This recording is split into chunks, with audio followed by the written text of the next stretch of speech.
Hey everybody, it's Lon.TV, and it's time once again for your weekly wrap-up, the Cyber Monday edition. We've got a lot of stuff to talk about today, which you can see on the list here. There's a full index down below in the video description, so let's get to it.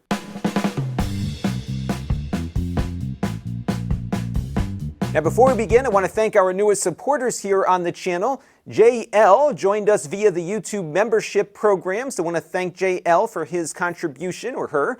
And we also have some super chatters this week because we've been doing a lot of live streaming, which I'll be talking about in a few minutes. The super chatters include Zam, Astifu, IR Cujo, Martin Persad, Imre Sabi, and Chanflay98. I want to thank everyone who contributed to the channel this week, along with everyone who's been contributing on an ongoing basis, along with everyone who watches on an ongoing basis too, because all of those things equal channel growth. Now this week's wrap-up is being brought to you by our friends at Plex, who make the best media serving software out there. I run a Plex server in my home on a network-attached storage device. It stores my movies, my TV shows, and my music, and I can stream them to any device in the house. But I can also leave the house and stream anywhere in the world with my own media. It's like having your own Netflix that you have under your direct control. Nothing ever leaves it because the files are on your server. It's great for that. And you can do that for free if you download Plex today without even having to put in a credit card.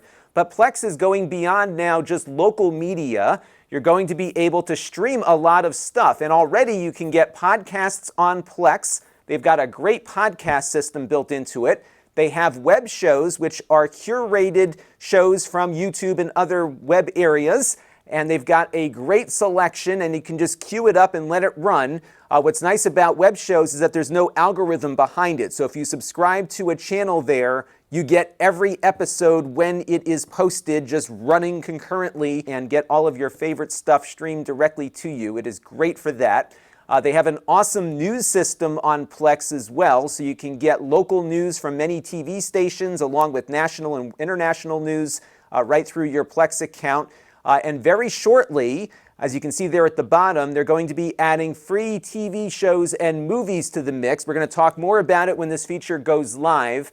But this is a very good reason to get your Plex account set up now, because this is going to be, I think, as good as all the other stuff out there like Pluto and Tubi and all the others. They're going to have it integrated in with the rest of your other media, and I think it's going to make Plex a really good solution for local and streaming media. And of course, they have a great relationship with Tidal, and we've done some stuff on the channel in the past about that, where you can actually integrate music from a streaming service with music that you have on your server. And of course, Tidal offers lossless quality audio, so you can mix that lossless streaming audio with your local lossless audio. All good stuff we have covered before here on the channel, so I'll put a link to my playlist down below in the video description, and we'll have more on that new feature of Plex when it is available. So stay tuned for that, and I want to thank Plex for their ongoing support of the channel. So let's take a look now at the week in review. On the Extras channel, we didn't have anything go up this week, partly because we've been so busy doing stuff on the main channel.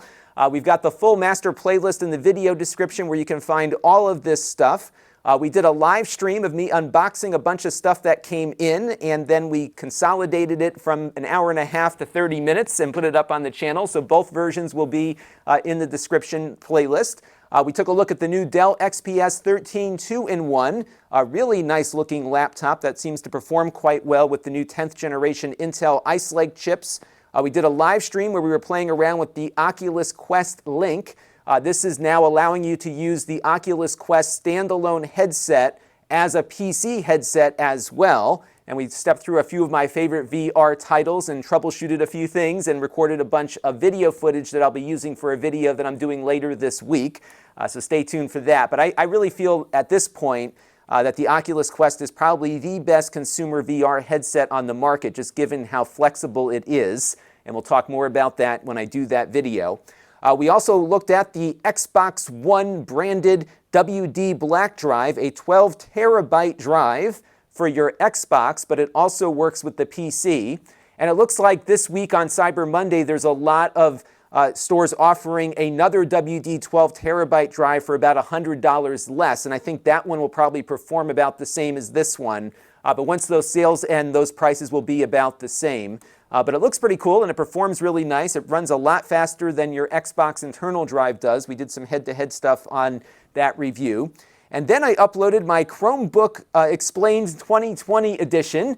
I did a video about 4 years ago about Chromebooks, and that video has been my top performer for the last 2 years, but it was starting to get out of date because I didn't have a lot on Android in that video. We didn't talk about Linux. We didn't talk about the Chrome sunsetting policy on updates, so we covered all of that in this refresher. And if you've got people interested in Chromebooks, I think this video might be useful for everyone to check out. We have one errata from that Chromebook video. I incorrectly stated that the Pixelbook Go starts at $999. It actually starts at $649. The one that I had was $999, but the rest of the video I think is pretty darn accurate, so you can check it out again down below in the master playlist. Now, I also have some news to talk about from the channel perspective, and that is I'm doing a lot more with Amazon these days, including live streams. So you've probably been noticing if you have your notification bell clicked that I'm doing a lot more live stuff. Well, what I'm doing is streaming here on YouTube, but also simulcasting over to Amazon's new streaming platform for shopping.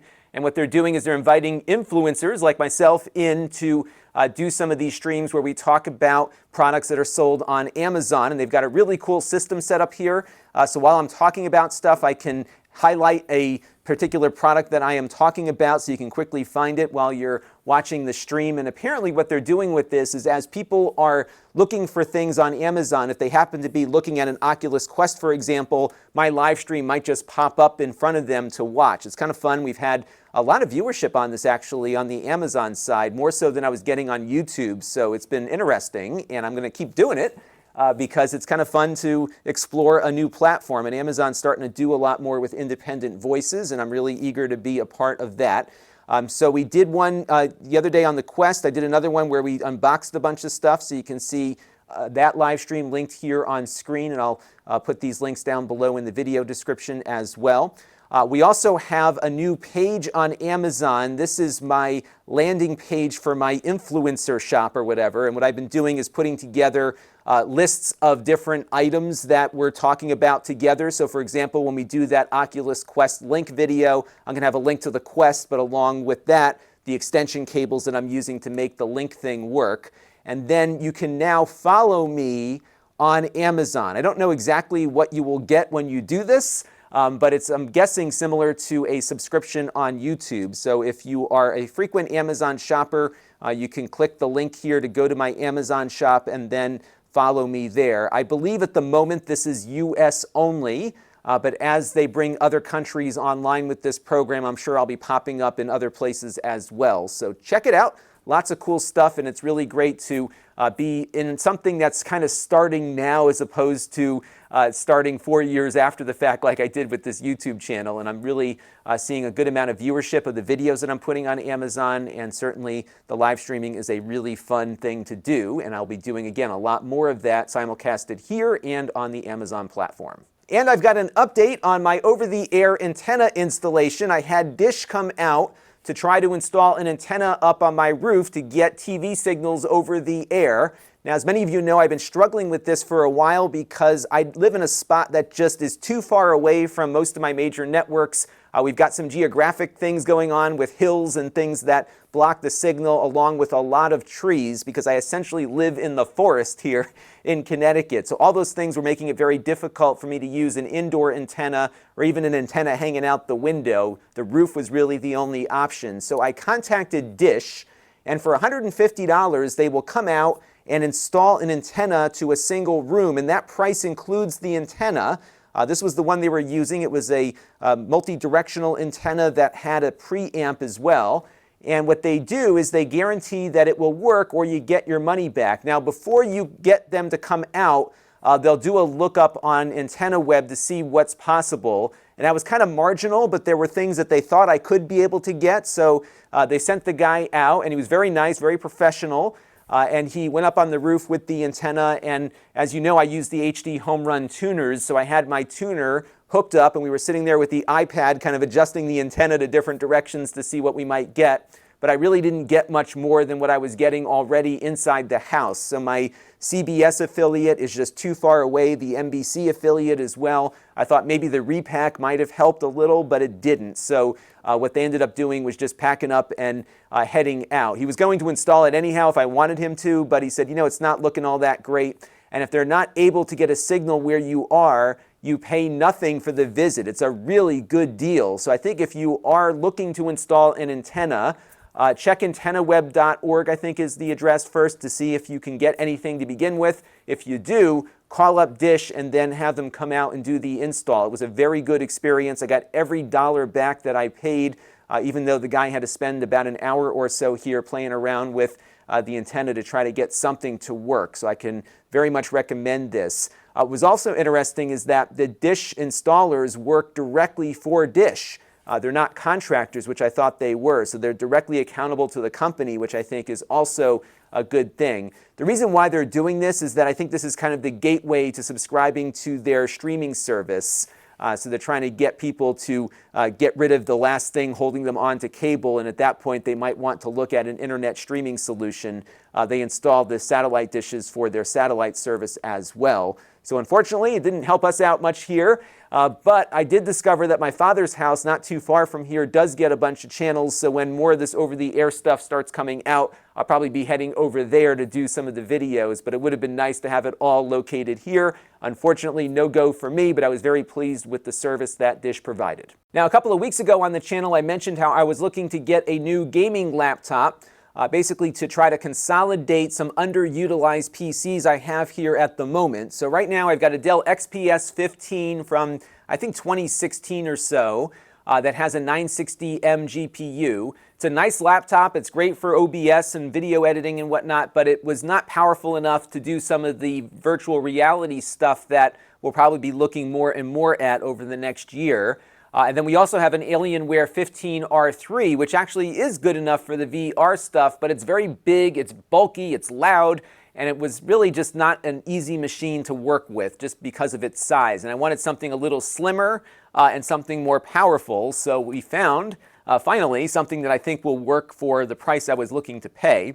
And that is the Lenovo Y740. Now, Lenovo did sponsor us a few months ago. We also get a lot of machines on loan, but I paid for this with my own funds at full price. But I got a pretty good deal by bundling up a few different offers on Black Friday. So the configuration I went with here is an i7-9750H. That is a 6-core processor. It has an NVIDIA RTX 2080 GPU, which is awesome. It's probably going to be more powerful than my gaming PC upstairs with a 1080 GPU, but I have to upgrade that one next. It's got 16 gigabytes of DDR4 RAM. I went with a 15.6-inch 1080p display because it was the least cost option, and I think it looks pretty good here. 144 hertz IPS, has G-Sync, 500 nits, good stuff. We also had to, though, get a 1 terabyte mechanical spinning hard drive because I could not get it configured with the 2080 without that hard drive, which is kind of crazy. So that added $50 to the price plus the additional cost for the 2080. This stuff drives me crazy. I don't understand why I just can't build it exactly the way I want, but nonetheless, that was the cost. So we're going to pull that out and put in a 2.5-inch SSD in its place. I got a few laying around here for that purpose. And then I also had to put in a 256 gigabyte NVMe SSD, which is going to be the boot drive. At some point, I might just put in a larger NVMe, but I think in the short term, the 2.5-inch SATA drives I have kicking around that are SSD should be fine for the games I'm looking to play on it occasionally. And I ended up paying $1,781. And it's a little complicated, though, as to how I got to that number. So there was a coupon that they were running that day for like $340 off. So that brought the price down to about $2,000 or so delivered. And then I went over to Rakuten.com, R-A-K-U-T-E-N. They took over Fat Wallet and Ebates, and these were services where you would go to their website first, you click the link, and then they would bring you to the retailer site, and then you would get a percentage back. And on Black Friday, they were doing 12% for Lenovo. Crazy, right? So I went through Rakuten, and sure enough, I've got $230 that I'll be getting back in February. I've been using this forever. I started on Fat Wallet, and it just kind of got acquired, and now it's with them. but that was a really good reduction in cost. So between that and the 1% that I get back on my credit card, the total cost to me on this computer will be, by February, $1,781, but it was about $2,000 shipped out the door. And I think that's a pretty good deal, just given what I saw out there from other manufacturers. I looked at Dell, MSI, Asus. I looked at every one of the big, larger makers of gaming laptops, and this was really, after all that rebate stuff, the best deal that I could get, and I'm really excited to get this in. So what will happen here is when it arrives, probably in about 2 weeks or so, we'll of course do an unboxing, and we'll maybe do a live stream as I get it all up and running and start benchmarking it and all that good stuff. So that'll be a fun thing to do. And then I've put now the Alienware and the Dell XPS that I was using before up on my store. So if any one of you want to take my computer, have at it. You can purchase it for a pretty good price over there, and I'm eager to get this one in and start using it for production here on the channel. And now it's time for some things in the news that caught my eye. And if you are shopping on the Apple Store this Cyber Monday, you're going to see something missing, according to Apple Insider. Apple has decided to pull all of the customer reviews off the website. So about 2 weeks ago, if you were shopping for your Apple Pencil, you would see the 3-star rating beneath it, probably something Apple wasn't crazy about displaying next to one of their premium accessories. And down below in the review section, you would see why people were rating it that way.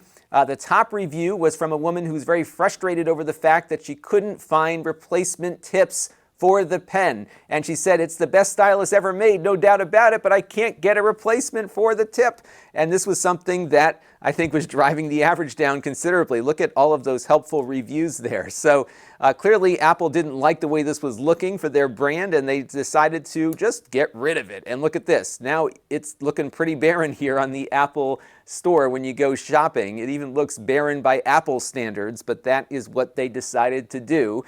So if you've got a problem with an Apple product, I guess you can go to Amazon and complain about it, but you can't do it on the Apple Store review section anymore because it is gone. Now, as many of you know, I'm a big fan of Wyze security cameras. These are very low-cost security devices, about 20 bucks a piece for the starting camera here. And one of the keys to the success of this product is that they did not design the hardware. They took another camera that was being sold in China. They wrote their own software, put up a whole cloud infrastructure with it, and then offered that as a completed product. A very good solution, especially for a small company.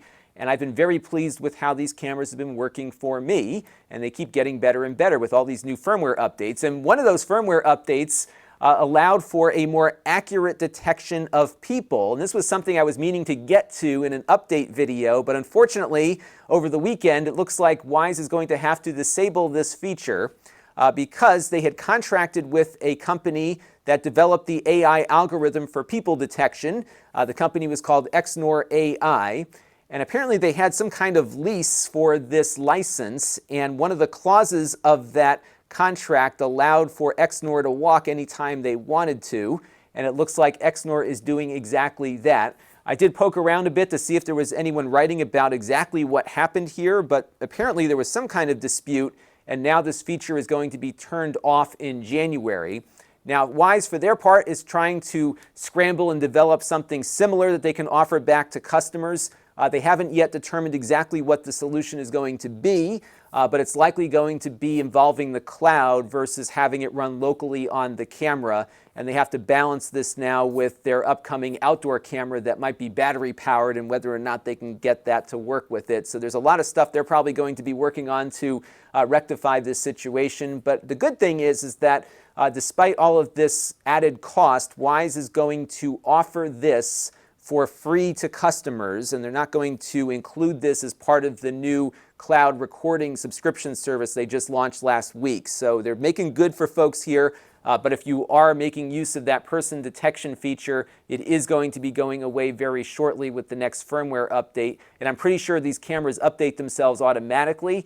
So if you want to try to figure out some way to prevent that firmware update from happening, you might want to try to do that because this AI thing is going away in January. Now, the next day, Wyze sent out another email announcing a new inexpensive smart home product called the Wyze Lock.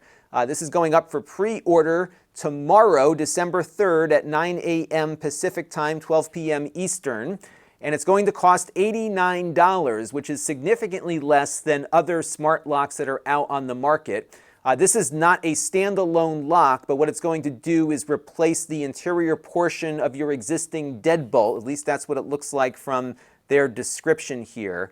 So that, I think, will be a good solution for a lot of folks, so you don't have to go and swap out locks or get rid of keys or whatever. So I'll probably get one of these and see how it all works. This will be very similar to the August lock that I reviewed about a year ago that costs a lot more. That one also replaced the interior portion of my deadbolt, and I've been using it here in the studio now for a while. It works fine, and I'll be eager to see how this much less expensive version does in comparison. And now it's time for a Q&A from you, the viewers, and this question came in response to the Dell XPS 2-in-1 review from Stacy Alexandria. Stacy says, it's sad that these tech companies are making it so the only way you can quote-unquote upgrade a laptop is to buy a new one. That Dell XPS has no upgradable components inside. The RAM is soldered on and the storage is soldered onto the motherboard. Apple started doing that about a year ago. It looks like Dell is now following suit with this particular computer, and we're starting to see more and more soldered RAM on other manufacturers' machines as well, and I wouldn't be surprised to see more soldered storage too, because it's a cost-saving measure that these companies can use. If you don't have to have somebody install a hard drive on every unit, when you scale that labor savings across a production line of 1 million or more devices, you can save yourself a lot of money by having a machine do it. And of course, solid-state storage allows for these tiny chips to be attached to a motherboard just like all the other chips are. And that is, of course, something companies will pursue to try to squeeze a little bit more profit out of these devices. And consumers just aren't demanding upgradability either, and that's part of this issue. When they run out of space on their iPad, they just get a new one with more storage. There's really not a lot of incentive for companies to do this because customers aren't demanding it. But all of this got me thinking about some of the stagnation that we're experiencing in the PC industry. PCs are a lot more usable now over the long term. I've got a 7 or 8 year old MacBook Pro that Jake is still using to edit video here on the channel. It works just fine. And by the way, when I bought that machine 7 or 8 years ago, I put 16 gigs of RAM in it, and that's the same amount of RAM I have on all of my other current PCs. I haven't really found the need to go beyond that, even for doing all the things that I do with video. And I think if you go and look at a consumer who's perfectly happy with their computer after 5 or 6 years, there really isn't much of a need to upgrade, given that the only thing really pushing computers these days is high-end gaming and high-end creative work, which of course most consumers are not doing. And I think that's part of what's driving this soldered-on strategy. It's not costing these companies anything, and they can actually make a buck or two because of it. Now, this next question comes in from Shigate Media in regards to how we've been testing Linux on the computers that we review here on the channel. Now, my process has been to download the latest version of Ubuntu and image it onto an external SSD. We then boot up the computer in live USB mode to see how well Ubuntu can detect hardware, because that's mostly what I'm looking for. Is it able to work with the Wi-Fi, the Bluetooth, the display, and the audio? And then we can do a little poking around after it boots to see how it's working. But when you do one of those live boots, it's not actually installing anything on the computer. It's basically running everything off of that external drive. And I heard from a couple of people over the last couple of days, including Shigate Media here, who stated that doing that is not the most accurate way to see how Ubuntu is going to play with the hardware in the computer. Apparently, when you do a direct install, it's doing a different hardware detection method. Now, what I want to do is do this right, but I also want to understand it better. So I would love to hear from some of you who are Linux experts out there as to why that is, because I'm just curious. And what we'll probably start doing here on the channel, even though it'll take a little bit more time, is shrink down the Windows partition so that we have enough room to install Ubuntu and then do it that way. And I think that'll probably be the best way from a time perspective to make all of this work. It'll add a little bit more time, but not too much, and it will still be easy to get the computer reset and sent back to the manufacturers when they are on loan. So let me know what you all think about this. Again, I'm really eager to hear why this is.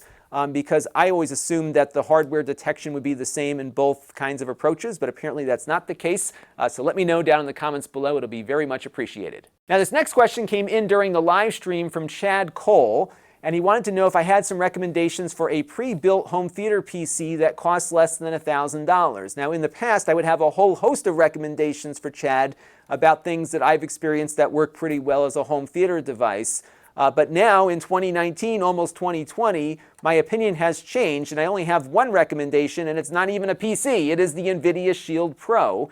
And the reason is that for hardcore home theater enthusiasts that want 4K HDR, that want Atmos, that want a lot of things to work without a lot of aggravation, there's nothing better than the Shield. I've tried to get all this stuff working on my Windows PCs. It's not easy. It doesn't work right. The apps for Disney Plus and Netflix and Amazon Prime Video don't always support Dolby Vision and HDR properly. It just doesn't work as well there as it does on one of these purpose-driven devices like the Shield. And again, the Shield, I think, is the best of the bunch. Of course, if you wanted to do some gaming or something, you might want to look at a PC for the higher-end things, but for emulation, the Shield does a great job as well, even a somewhat passable job of GameCube emulation, depending on the game. And I think it's something that if you are looking for a good home theater experience, that's the way to go. You can spend maybe a couple $100 more on a NAS device to store your media, and you've got a really good solution. So for, whatever that thing costs, like $300, you've got a really good alternative to a more expensive PC that will actually work better. I would love to be convinced otherwise because it'll give me some more content to produce for all of you. So if I am wrong, and a PC is still the better way to go, let me know what I can do to make my PC work as well as my Shield, and I would love to do something on that topic. So have at it. Let me know what I'm doing wrong here, but I really can't find anything better than my Shield at the moment, and that is going to be my recommendation. Now, in my Q&A for you this week, I would love to get some feedback on what you would like to see from my annual retro review. I usually do these the week of Christmas when I'm thinking about when I was a kid and had all this time to play with new technology that I got as a gift or whatever, and I had a few ideas that I posted up on my community tab. A lot of you, almost 300, have voted at the time I'm recording this video, but I know many of you probably haven't seen this due to YouTube's algorithm, so I wanted everyone to know I'm looking for feedback here. So one option is to look at the Apple Newton, which is sitting behind me on the shelf, and I know Metal Jesus Rocks is eager to see that. And by the way, I'm probably going to do all of these at some point. It's a matter of which one I should do first, so don't feel like I'm not going to do something if you vote for something that isn't popular, because I do want to hear what interest is out there for these topics. The next option is fixing my Apple IIgs, which died in the middle of a retro video I did a few years ago. There are some really neat things that have developed in the Apple II community around getting these devices on the network. One of them is that you can actually mount disks from the Internet Archive through the Ethernet card I've got in that machine, and I was playing around with it on an emulator last night. That might be a fun project. So that's another thing we could look at. One right now that looks to be the most popular is using the Mister to explore 80s and 90s computers from the C64 on up. And this might be a fun one to do as a live stream and then consolidate into a video that would post later. So that one's probably definitely going to happen because I've been meaning to do it, and it looks like there's a lot of interest from all of you. Another one is that I have got in the back room there 2 huge shelves full of old Apple II stuff. A friend of mine connected me with somebody locally who was in charge of an Apple II user group, and he was downsizing and wanted to get rid of some of this stuff and have it go to a good home. And it's been sitting back there in boxes for the last year and a half or 2 years or so, and I'm really eager to start getting into it and taking all the stuff out and showing you what's there. I also want to archive a lot of the floppies that he gave me and send them off to the Internet Archive because I'm not sure all of them have been archived up there. And one of the items in that pile of stuff is a power supply for that Apple IIgs. So that was one of the reasons why I wanted to explore more of the IIgs on the channel. And then other is topics that you all might find of interest that I didn't cover here. I don't have a lot of older computers. So I don't have an Amiga or an Atari ST or anything like that. But if you have other ideas, even for things that are not necessarily retro, let me know down there. There's been a few really good ideas that people posted. So just write whatever's on your mind. I'm always eager for new topics, and things that I'm excited to produce really help me keep doing the work of this channel, because even though like a retro review doesn't earn a lot of money, it's a lot of fun to do. It's a lot of fun to explore this old stuff and share it with people. And that's why I like doing that, and it helps motivate me for other work here on the channel as well. So cast your vote at Lon.TV/retrovote to determine the priority of which retro topic we should pursue. And of course, again, leave some other comments as well. I always appreciate your feedback. So our pick of the week this week is something that I have been having a blast with, Luigi's Mansion 3 on the Nintendo Switch. This game console, by the way, has been my favorite since the Xbox 360. I get a lot more usage out of this than I ever did out of my Xbox One. And my daughter, who's 6, is starting to develop an interest in video games finally, and she's been playing this game with me. What's cool about Luigi's Mansion 3 is that you are controlling Luigi in this haunted mansion, but it's also a co-op game where this Gooigi version of Luigi can be controlled by another player. So my daughter has been playing Gooigi and helping me tackle some of the bosses that we've been fighting, but also solving some of the puzzles that we've been doing. We've been just having so much fun with this, and if you haven't played this game on the Switch, it's definitely one to get. It's got so much character, the graphics are amazing, the animation and everything about it is just awesome. And I think really Nintendo has become kind of the Disney of video games. When they really put effort into something, these first-party titles are just outstanding. And this is probably one of the best games that I have ever played on the Switch, partly because my daughter and I can play it together, and we've really been enjoying that as a little father and daughter bonding time. So good stuff. Luigi's Mansion 3, highly recommended. So this week on the channel, we've got a couple of things that we're going to be taking a look at. One is a video on the Quest Link, where I will, not in 2 hours, but hopefully less than 10, show you how Quest Link is working and how to get it working with your PC and what cables you might need to get. I've been very pleased with how this has been working so far and found a few gotchas that we'll talk about as well. Also coming in is the DJI Mavic Mini. This is coming in through the Amazon Vine program. This, if it's not apparent, is a drone that is very lightweight and small, but can shoot at 2K resolutions for video. And it is under the weight requirement for registration here in the US with the FAA. So you don't have to register this with the government because it is so lightweight. And we'll be taking a closer look at this one. I'm a big fan of the DJI Mavic Air that I've owned for about 2 years now, so I'm eager to see how this one compares to it. They've got a lot of different options in their product line for sure, and this one I think is going to be a popular one this holiday season. I think with a bunch of batteries and stuff, you can get it for less than $600. I also hope to get to the Lenovo Google Assistant device. I think I referred to this one last week that we might be working on it as well, but we're getting there. And so we'll have a full review of this one and compare it to Google's official offering and see how the two differ. We have shot this review. I'm just looking for the right spot to slot it in, of the Tough Nano Portable SSD. So that one's coming up soon here as well. And depending on what else comes in or what else gets announced, we might have other videos too. So we'll be doing a large volume here throughout December, just because this time of year is the busiest shopping season. This is where I get the most viewership. November was actually the best month for the channel ever. So I'm eager to keep that momentum going here as we round out the end of the year. So thank you all for tuning in, and welcome to all the new viewers who found me through their holiday shopping searches. Now, if you want to support the channel, you can. You can go to Lon.TV/support and make a monthly or a one-time contribution to the channel. I am also supporting the YouTube membership program, which you can do right through YouTube. You get a cool badge next to your name, and every time you leave a comment, it will appear with your name, and the color will change the longer you have been a member. One of these days we'll do some custom badges, but right now this is what you get. It's pretty cool stuff, so you can support us that way. We also have our ongoing relationship with Plex, and if you sign up for a free Plex account, no credit card required, we get a small commission. We get a larger commission if you sign up for a Plex Pass or gift one to someone else. I think I might do an update on my Plex 101 video soon, just because that one's still getting watched, and I think there have been some changes that were not covered, of course, in that video from 4 years ago, so that might be on the horizon. But in the meantime, you can support me through supporting Plex. And we have other channels that you can check me out on, including my Extras channel for unboxings and supplementary content. We have the podcast at Lon.TV/podcast, which is an audio version of this show. We have the Snippets channel, where I do portions of this show in search-friendly format. We basically cut this one up and re-upload it in smaller portions that can be found. There are some very popular topics kind of jumping up on that channel now, which has been a great return on our efforts.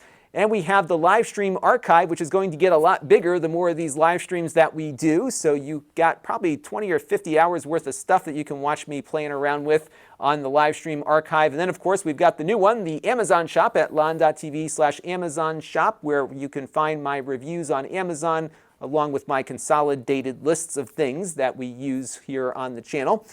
If you want to get notified whenever I do something like go live, you can click the notification bell and you will get notified when that happens. We also have our engagement options here. My email list, which is very infrequent, can be found at Lon.TV/email. The Facebook page is at Lon.TV/Facebook. We put a lot of the extras channel stuff up there as well. The Facebook group can be found at the link you see there, Lon.TV/Facebook group. I think we're getting close to 800 members now. It's a great resource for me because I hear from all of you. You can interact with each other. I get a lot of show ideas from the Facebook group, so definitely sign up there if you haven't already. And of course, we've got the store where I sell previously used items like my 2 computers at a pretty good price, I think, along with a few other things that I just added a couple of days ago. And if you want to get notified every time we do add something, you can go to Lon.TV/store alert and get notified every time we add something to the store. So if you're just eager to get a good deal on something, that's a good place to check. And there's often a lot of repeat buyers, so I know a lot of you are checking that email when it comes in. And I've got one item I got to mail out in just a few minutes, as a matter of fact. So I want to thank you all, though, for tuning into the channel and supporting what I do. This has been a great year for the channel. I really appreciate everything that you all have done, whether it's a contribution, but also just viewing and commenting and helping steer me in the right direction. The comments I got on the Linux thing, for example, are really helpful. So I'd love to hear more on that, and we will continue doing what we're doing here straight through to 2020. I've got a lot of content coming up this week and throughout the month, so stay tuned and buckle up. We've got a lot of things to do here, and I want to thank you all for your continued support and viewership. Until next time, this is Lon Seidman. Thanks for watching. This channel is brought to you by the Lon.TV supporters, including gold level supporters, the 4 Guys with Quarters podcast, Chris Allegretta, Tom Albrecht, Brian Parker, and Kalyan Kumar.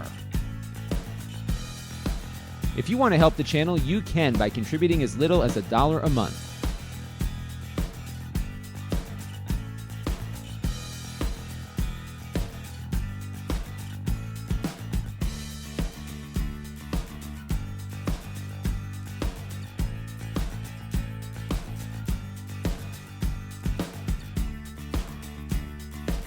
Head over to Lon.TV/support to learn more.